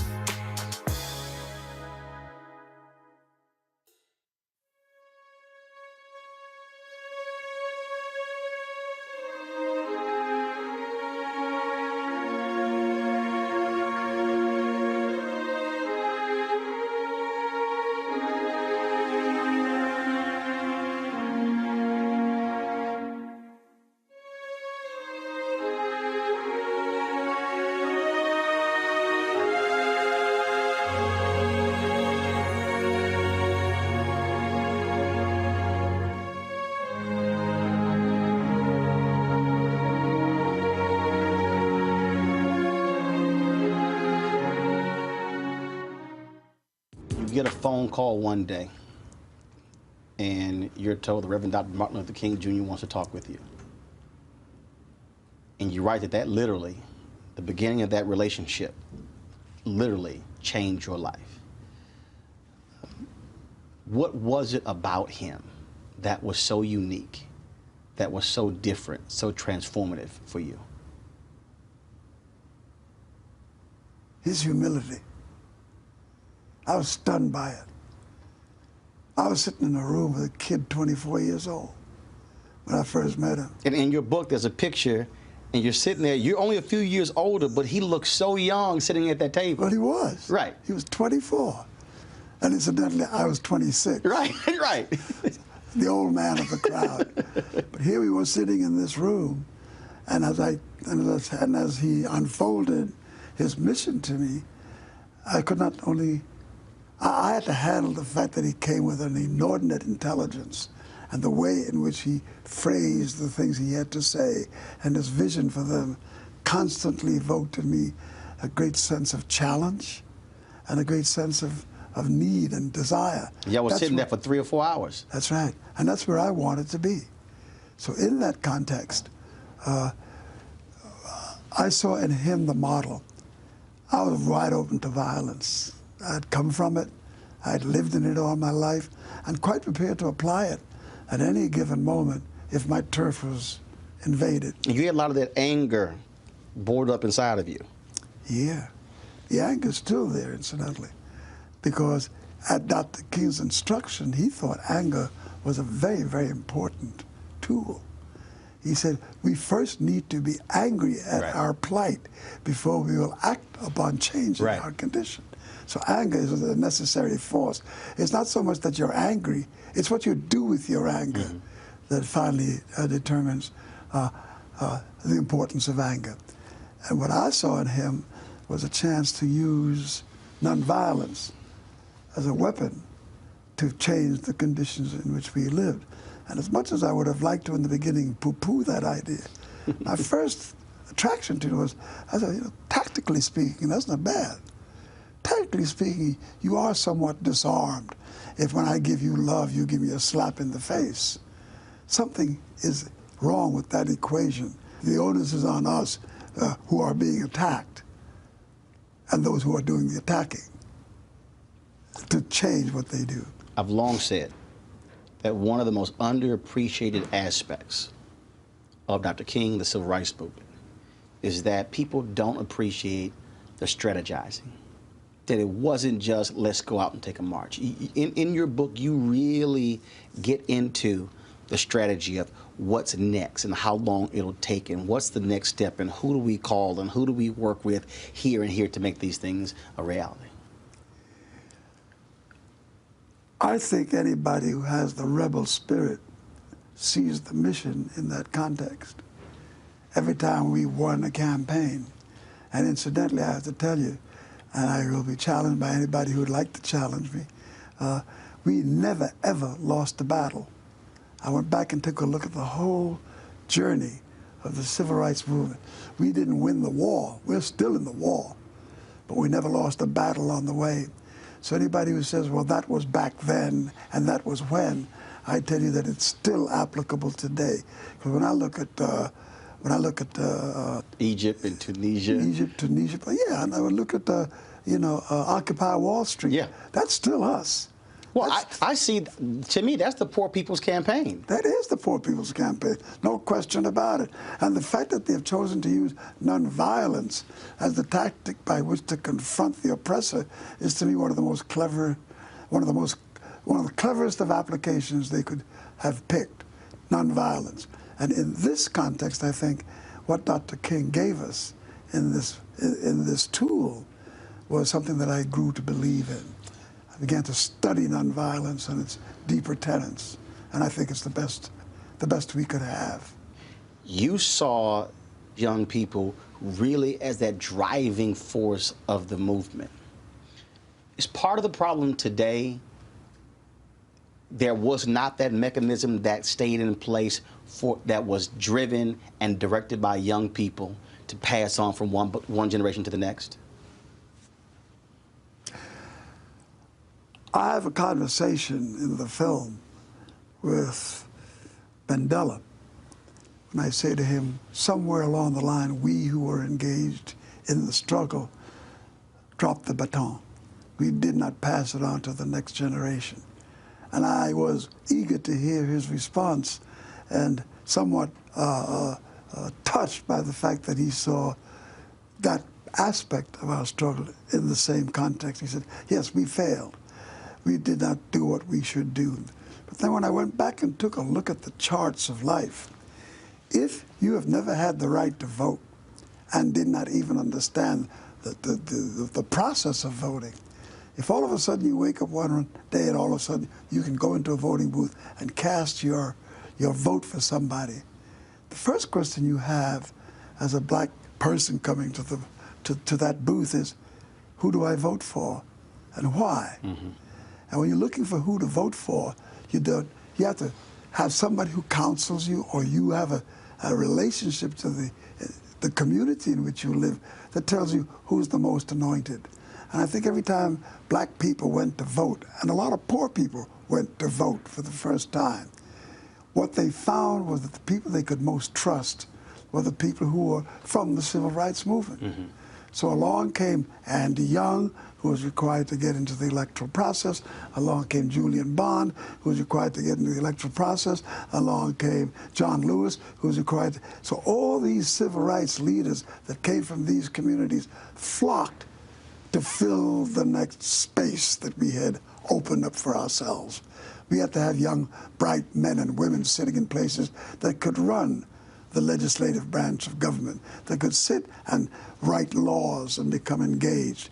And once we got them into that position, we no longer had those people in the community servicing the growth and the counseling of young Turks coming up. So the grassroots infrastructure became the political infrastructure. Exactly. And there no longer was a grassroots infrastructure there to support what they'd already done. Exactly.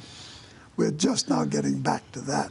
And I think we're getting back to that in a very healthy way by what you see going on with Occupy Wall Street and going on in Oakland. It was very interesting to read you talk about the toll your work in terms of singing and acting, but also your commitment to causes, had on your marriages and your family. I'm reading a book on Ella Baker and how she essentially, when she got divorced, she married the movement. Explain for folks, and you talked about it in the book, Dr. King, as well, explain for folks really what the price families have to pay for freedom fighters to do what they do.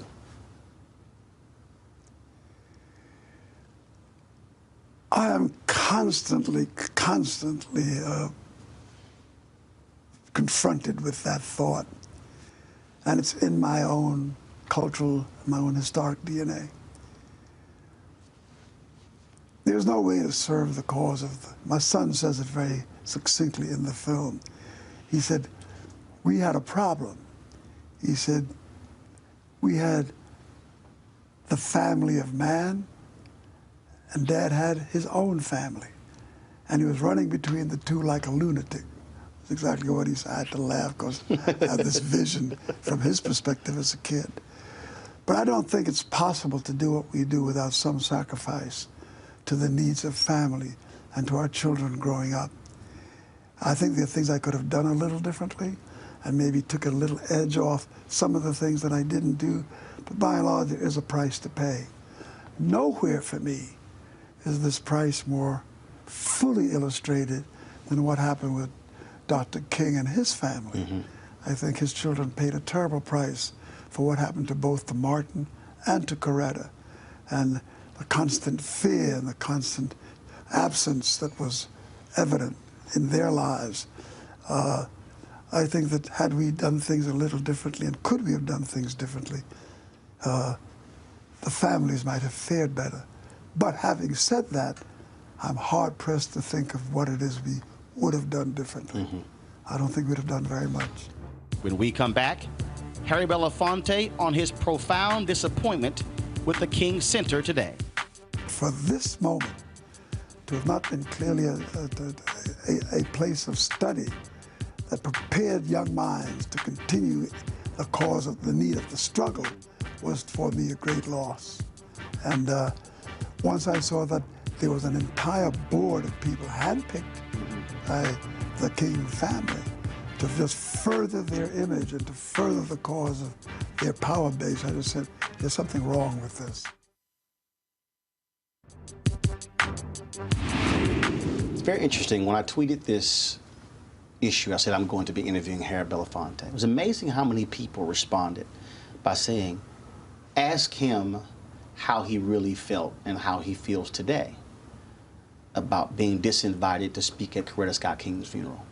Somebody who he supported her husband and his family. It's very interesting how many African Americans across this country were offended by that invitation being pulled. The first thing I felt beyond being stunned by the act itself, but I soon got off that, the first thing I looked at is, where did we fail? It's almost the same exact question that I asked Nelson Mandela. Where did we fail to pass off the baton? Where did the King family, where did Martin, Coretta, and the rest of us as the extended family fail in being able to protect and to care and to help guide those kids towards another level of social embrace, social activism that would have made them behave differently? And my great question was, how did the movement fail Dr. King and his family by not being there for those kids when they were molding and making up their ideas on what they wanted to do when their time of maturity revealed itself? And I still wonder what we could have done differently to have them behave differently. Are you saddened to see the siblings fighting each other and being in court? It's more than sad. I feel a deep sense of loss, and I feel somewhat responsible. Just recently, MLK III, in essence, was removed as CEO of the King Center. They put his sister Bernice in as CEO. He then stepped down the following week as president, and he gave conflicting views. But while reading your book, you talked about being on the board of the King Center when it was first established. And you basically said, not only it didn't lose its way, it started off that way. And I always like to go back to when something goes wrong, can you go back to the beginning? Do you believe that that constant drama today is a result of it not having its firm roots established when it was started? Absolutely no question about it. For me, what was clear with the way in which the board was being instructed and the way in which those who controlled the environment were headed was to not only idolize Dr. King, turn him into a deity, but was to create a temple of worship where they would constantly be at the center of the homage being paid. And I said, I don't think that's what Martin would have wanted. What I saw was clearly an institution of activism, rooted in the community, rooted in poverty. If you want to have a crypt where the poor access it very easily. Have instructions coming from the halls of reflection and analysis and study with scholars and whatnot that helps you continue the rebel cause, helps you continue the change that was meant to be by what Dr. King had done. I think it's all right to give dinner parties and black tie affairs and give awards for the lifetime achievement and all these titles we put on things.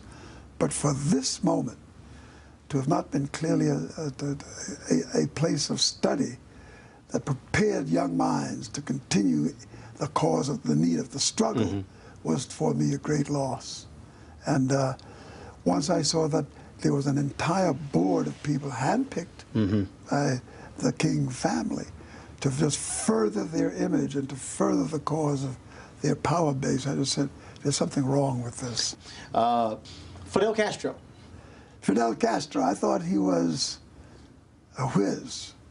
I saw in him a lot of heroics in the very beginning that was very, very attractive because he was not the first great leader of a movement that had been called a terrorist or that was unacceptable to the status quo. Dr. King was a terrorist and a communist. So was Nelson Mandela, was a terrorist and a communist. And as a matter of fact, it wasn't until just about 3 years ago or so that America finally took Nelson Mandela off the terrorist list for the State Department as undesirables. So when I was a young man growing up and looking at all the rebellions that were taking place, Ho Chi Minh for the Asian people, Tom Mboya and Julius Nyerere and other people in Africa, and then you take a look at Michael Manley and people in the Caribbean. He was part of a time and of a global upheaval that I found very, very, very attractive. I'd gone to Cuba for a long time before Fidel Castro became involved. I had a lot of Cuban musicians, a lot of friends, hung out there with many a weekend with Sinatra and Sammy Davis Jr. to have a weekend fling in Havana when we were working in Miami. So I had a long history with Cuba and Cuba's people. And when Fidel Castro stepped in, I was happy for us and for the Cubans. When it began to go adrift, like so much else went adrift within the communist order, we began to have a new set of concerns.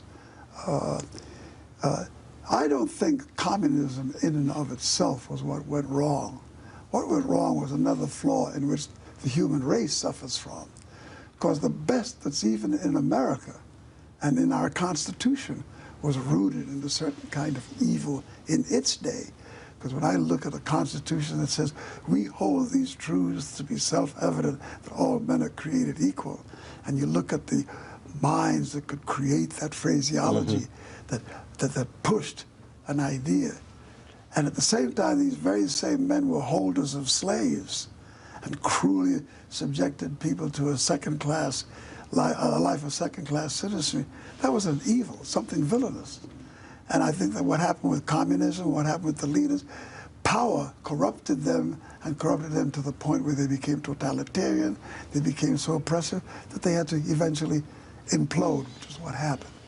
And I think Fidel Castro made a lot of mistakes, but I think in the beginning he was very heroic. Up next, Harry Belafonte on his close friend, Dorothy Dandridge. Black Star Network is here. Hold no punches! I'm real revolutionary right now. Support this man, Black Media. He makes sure that our stories are told. Thank you for being the voice of Black America, Roland. Stay black. I love y'all. All momentum we have now, we have to keep this going. The video looks phenomenal. See, this difference between Black Star Network and Black-owned media and something like CNN. You can't be Black-owned media and be scared. It's time to be smart. Bring your eyeballs home. You dig? Pull up a chair, take your seat at the Black Table with me, Dr. Greg Carr, here on the Black Star Network. Every week, we'll take a deeper dive into the world we're living in. Join the conversation only on the Black Star Network. Hi, I'm Dr. Jackie Hood Martin, and I have a question for you. Ever feel as if your life is teetering and the weight and pressure of the world is consistently on your shoulders? Well, let me tell you, living a balanced life isn't easy. Join me each Tuesday on Black Star Network for A Balanced Life with Dr. Jackie. We're all impacted by the culture, whether we know it or not. From politics to music and entertainment, it's a huge part of our lives, and we're going to talk about it every day right here on The Culture with me, Faraji Muhammad, only on the Black Star Network. I'm Deborah Owens, America's Wealth Coach, and my new show, Get Wealthy, focuses on the things that your financial advisor and bank isn't telling you, but you absolutely need to know. So watch Get Wealthy on the Black Star Network.